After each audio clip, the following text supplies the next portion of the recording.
Hello বন্ধুরা, নতুন ভিডিওতে আপনাদের সবাইকে স্বাগতম। আজকে এসেছি নওগাঁ জেলার বিখ্যাত একটি জায়গা বলিহার রাজবাড়ি। এই বলিহার রাজবাড়ি আজ থেকে প্রায় 200 বছর আগে প্রতিষ্ঠিত হয়েছিল। আজকে এই রাজবাড়ি সম্পর্কে যাবতীয় সমস্ত ইতিহাস ও খুঁটিনাটি সব বিষয় নিয়ে আপনাদের মাঝে তুলে ধরব। তো চলুন ভিডিওটি শুরু করা যাক। বলিহার রাজবাড়ি নওগাঁ সদর উপজেলার বলিহার ইউনিয়নে অবস্থিত। এটি নওগাঁ জেলার প্রাচীনতম রাজবাড়ি ও একটি গুরুত্বপূর্ণ প্রত্নতাত্ত্বিক স্থান। মুঘল সম্রাট আওরঙ্গজেবের অধীনে জমিদারি লাভ করে বলিহার জমিদার পরিবার এই অঞ্চল প্রতিষ্ঠা করেন। জমিদার পরিবারে নৃসিংহ চক্রবর্তী ছিলেন প্রথম প্রতিষ্ঠাতা। এরপর রাজেন্দ্রনাথ, কৃষ্ণেন্দ্রনাথ, বিমলেন্দু রায় প্রমুখ রাজারা রাজবাড়ির স্থপতি ও পুরোধা ছিলেন। 1823 সালে রাজেন্দ্রনাথ রায় প্রতিষ্ঠা করেন রাজেশ্বরী মন্দির, যেখানে পিতলের তৈরি দেবীর মূর্তি ছিল এবং এটি এলাকায় প্রসিদ্ধ ছিল। 1889 সালে কৃষ্ণেন্দ্রনাথ রায় কৃষ্ণ কালী মন্দির নির্মাণ করেন।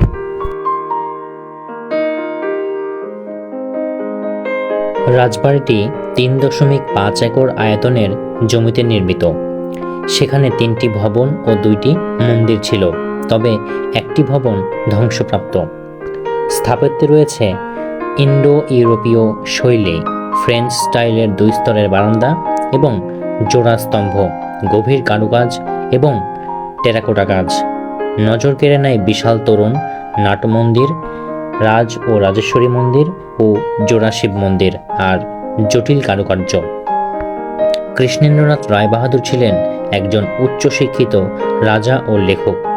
তার রচনা কৃষ্ণেন্দ্র গ্রন্থাবলী বাংলা সাহিত্যের ইতিহাসে প্রভাবশালী। দেশের বিভাজনের পর জমিদার প্রথা বিলুপ্ত হলে রাজা বিমলেন্দু রায় ভারতে অভিবাসন করেন।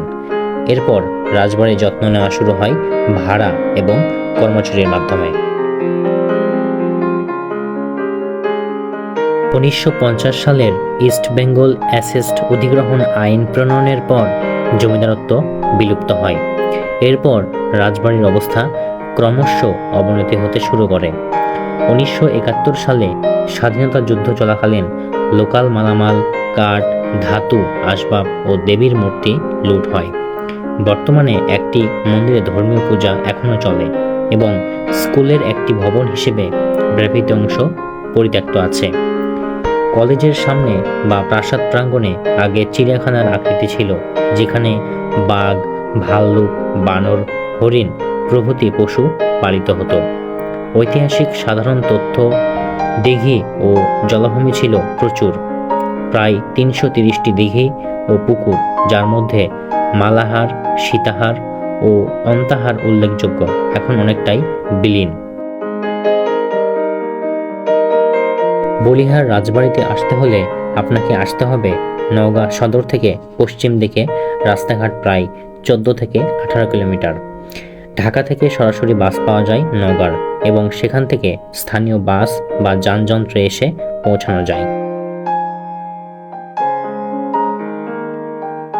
নৃসিংহ চক্রবর্তী 17 শতকের শেষ দিকে ঢাকার বিক্রমপুর এলাকা থেকে এসে তিনি শুরু করেন একটি খানিক জমিদারি দাখিল। কয়েক বছরের মধ্যে তিনি তার জমিদার নিয়োগকর্তার কন্যাসহ বিবাহ বন্ধনে আবদ্ধ হন।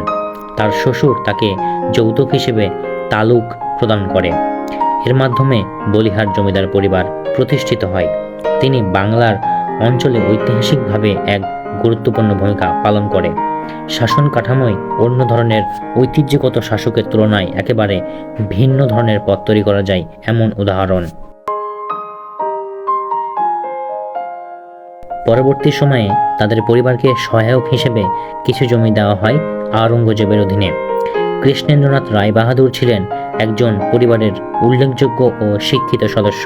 তিনি কৃষ্ণেন্দ্রনাথ গ্রন্থাবলী নামে সাহিত্য রচনা করেন, যা বাংলা সাহিত্যকে সমৃদ্ধ করে।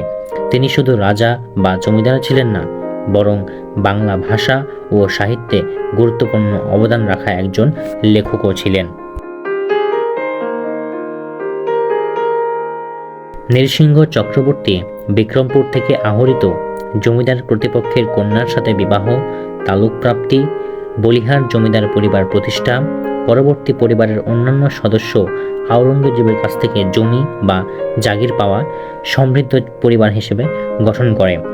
কৃষ্ণেন্দ্রনাথ রায় বাহাদুর শিক্ষিত ও সাহিত্যিক রাজা।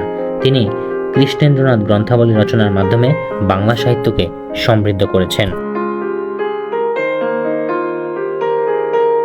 বলিহার রাজবাড়ি শুধুমাত্র একটি পুরনো ভবন নয়, এটি আমাদের পূর্ব জগতের রাজনীতি, সংস্কৃতি, স্থাপত্য, সাহিত্য ও জীবনের এক জীবন্ত সাক্ষী।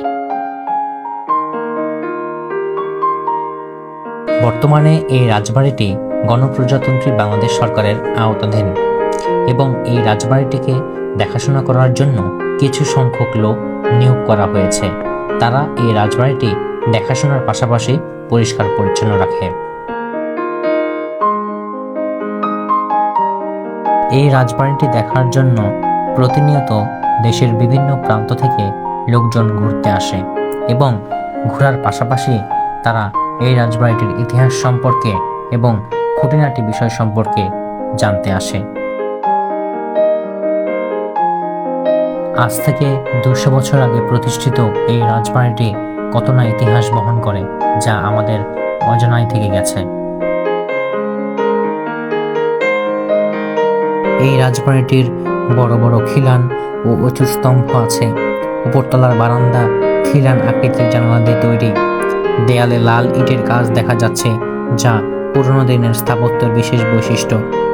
রাজবাড়িটি এখন জীর্ণ এবং ছাদের অংশ ধসে পড়েছে, যা প্রাচীনত্ব বোঝায়।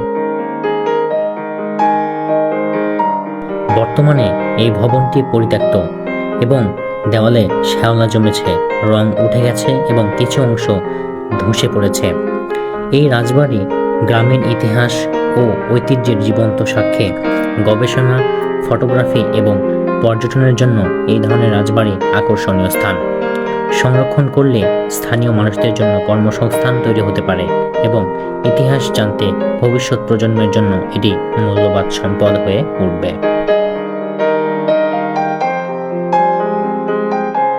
ভিডিওটি ভালো লাগলে লাইক এবং সাবস্ক্রাইব করবেন। আপনাদের লাইক এবং সাবস্ক্রাইব আমাকে উৎসাহিত করে।